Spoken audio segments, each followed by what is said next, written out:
Я прошу взять слово заместителя полномочного представителя президента Российской Федерации в Центральном федеральном округе Зязикова Мурата Магометовича. Пожалуйста.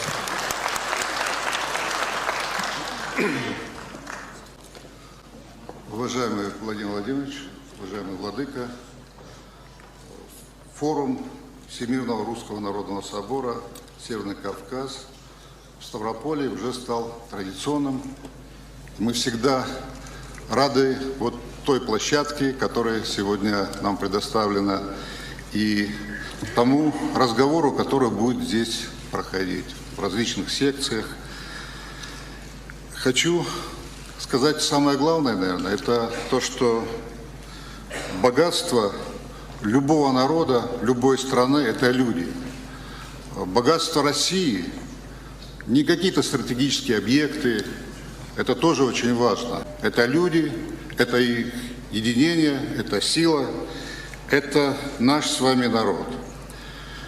Пожалуй, нет человека, который бы не испытывал бы чувство любви, привязанности к своему дому, к предкам, к истории своего народа. Но в нашем понимании это то, что мы говорим, что это шире и глубже естественных чувств, очерченных какой-то одной национальности. Но есть страны разные есть континенты, но в этих странах нет такого народа, как у нас. В этих странах нет такого духовного сплочения, такого единения. В этих странах нет такого национального лидера, как Владимир Владимирович Путин. И очень приятно то, что мы сегодня об этом, я думаю, не раз скажем, что именно при нем произошло объединение Русской Православной Церкви. Именно при нем мы стали свидетелями того, что совсем недавно в Москве появился памятник святому князю Владимиру. Поверьте, я думаю, вы это знаете лучше, чем я, так просто ничего в этой жизни не бывает. Мы все с вами являемся свидетелями того, что происходило здесь, на Северном Кавказе. По сути дела, международный терроризм, стоял вопрос о существовании государства.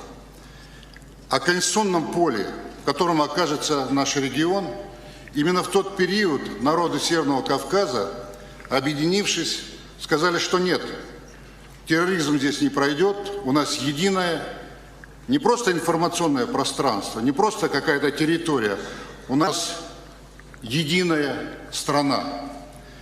И все однозначно сказали, что у нас одна формула, у нас один Всевышний, одни помыслы, один государь и одни дела. Мы помним, как проходили события в той же Чеченской Республике.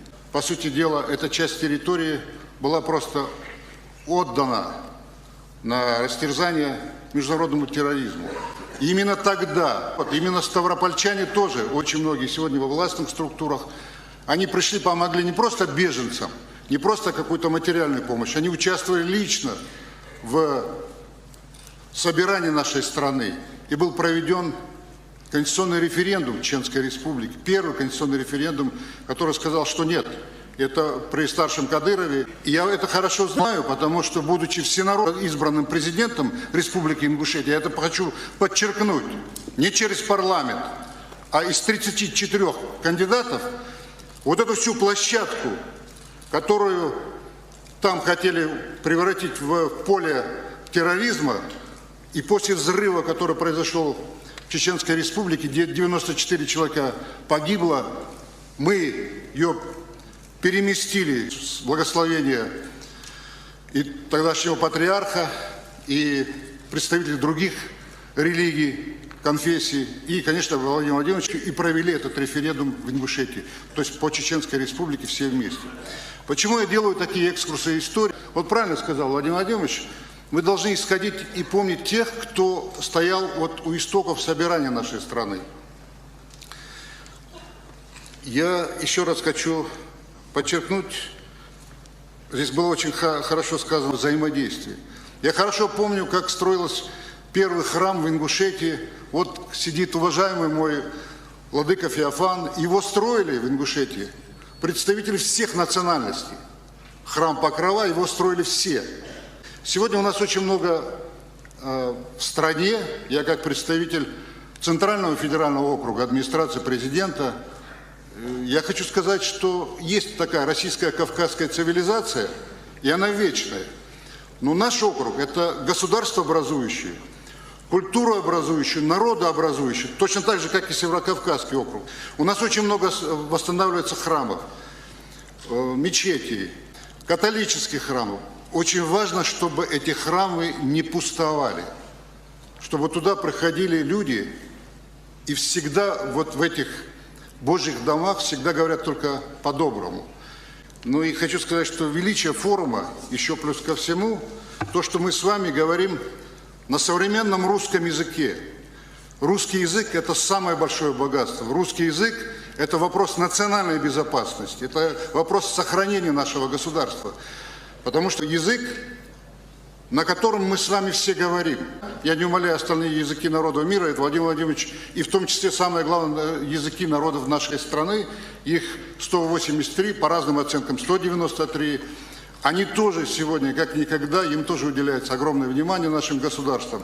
Я взял своеобразный такой, провел анализ о русском языке, все, что выпускалось еще при Борисе Николаевиче, при Владимире Владимировиче и при Дмитрии Анатольевиче, вот в ежегодных посланиях наших, значит, знаковых таких вот выступлениях наших глав государств и на госсоветах. Везде,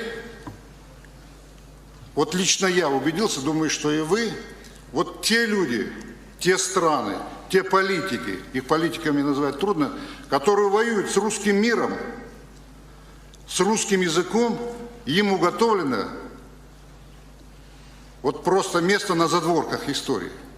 Поэтому я хочу еще раз сказать слова самой искренней благодарности за вот то мероприятие, которое сегодня проходит, оно только начало, и я считаю, что оно уже состоялось. И очень хочется поприветствовать сегодня в нашем зале, в нашей аудитории. Здесь находится Александр Андреевич Проханов. Это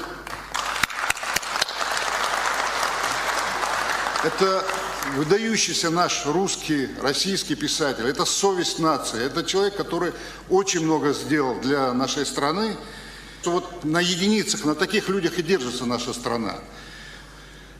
И, пользуясь такой возможностью, чувствую, что я уже много говорю, хочу передать вам слова самой искренней благодарности за то, что вы делаете, самых добрых пожеланий от полномочного представителя президента Российской Федерации в Центральном федеральном округе, который очень хотел тоже участвовать, но вот получилось, что по поручению президента он участвует в другом мероприятии. Ну и от Совета по делам казачества, куда я вхожу, пожелать вам всего самого доброго, вашим близким, родным, счастливого долголетия и благополучия. Спасибо. Спасибо большое, Мурат Магометович. И, конечно, вам, как никому, жителю родного для вас Кавказа, понятна тема всех событий на Северном Кавказе в течение прошедшего столетия 1917 года.